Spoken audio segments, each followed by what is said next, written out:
This 5-minute solution will show you how to temporarily deactivate Facebook Messenger account. So if you're wondering how to temporarily deactivate Facebook or Facebook Messenger account, follow this tutorial and the process will be similar for Android and iOS device.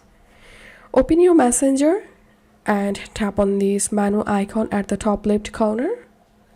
Tap on the settings, scroll down, tap on see more in account center, tap on personal details, tap on account ownership and control, deactivation or deletion, tap on your Facebook profile, select here deactivate account, tap on continue, continue. To confirm, enter here your Facebook password and tap on continue, and that's how your Facebook Messenger account will be deactivated.